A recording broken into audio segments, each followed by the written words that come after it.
I'm going to go back into the room that sort of features his last paintings in New York. And this piece actually made me think of the pattern decorative painters. That was sort of coming to prominence, I guess, about 1978-79. And I think it's interesting that he really started to concentrate a lot on his painting when he got back to New York. That might be just part of the traditional New York thing. But the other thing is these small pieces with the lights and the little chairs in front of them, I think is interesting because they talk about those being for children, but I think they might be more for garden gnomes or little fairies, some of the little people. This is a nice piece with the, it's like a garland of beads or maybe jelly beans on a blue ground. This is a great little piece here. It's actually a landscape, pretty much straight landscape, I think, from the roof of his East Village apartment. It's also interesting how these lamps over the paintings really do change the way they look and how you perceive them. Anyway, we're back in one of the galleries. I believe this is some of his early work from his European period. Now this cube over here, this tank, I think is extremely interesting because if you compare that to his earlier work, you see how he's gotten kind of funky and rustic with this one and using real organic objects instead of molded wax. We've got some of his cherries. This is a large triptych where he works out his themes of the volcano, the cherries, view of the cosmos. And he's using, it's almost a signature color, this kind of red lead color. Kind of hideous. I like this box. I think it's interesting.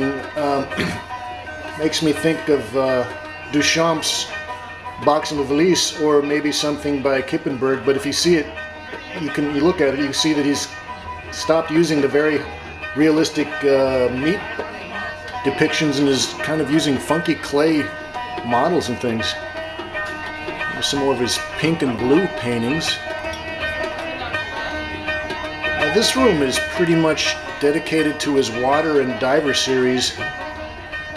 This piece right here is, that's the title piece of the show, that's the diver. And this figure in front, Holland Carter talks about this in his New York Times review of being totally rotten and ratty, but it's cast neoprene, I believe, and it's rot and disgust is part of the charm of it. It's a large triptych seascape, but in this case he's got little mushrooms, and I don't know whether that's psilocybin or not. Did several versions of it. This piece actually reported on a couple years ago, and it was, at that time, it just been sold at auction for $100,000. And this tank, he's got onions in there, and I guess that was part of his tradition that he was using, was presenting these installations with a lot of organic stuff. Food, plants. Now, they also make a point of saying that these, what they've done here at the museums, these recreations of his installations are only tiny fragments of the actual pieces. And because he was using plants, vegetables, food, a lot of this stuff would rot, and at the end of the installations they would just throw it out.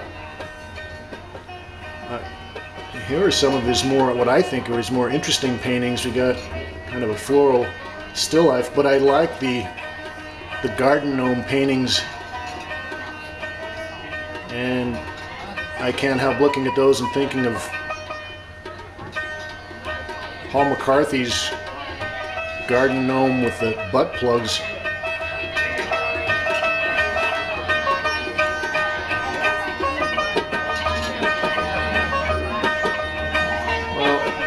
This room here, we're actually looking at some of his sculpture that was made as, well, this guy here gets a little suspicious. These were actually made as wearable sculpture, and he called these head boxes. If you look at them, you see the holes in the bottom and the shoulder supports. And I assume that he was making these for processions to his installations. You see the limousine chair, maybe the guest of honor could be delivered on that.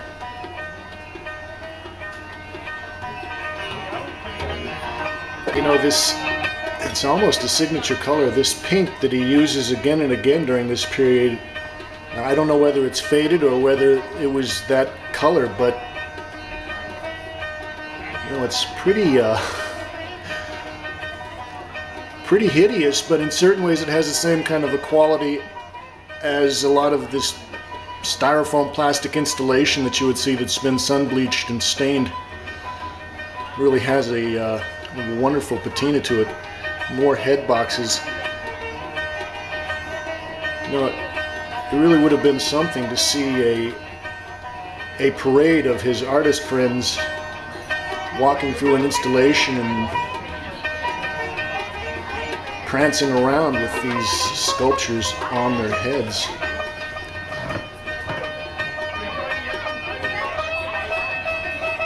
This has been James Kalm, and I'm giving you just a brief, very funky walkthrough of Paul Thek, Diver, at the Whitney. I suggest everybody should go see it. Thanks, Kate.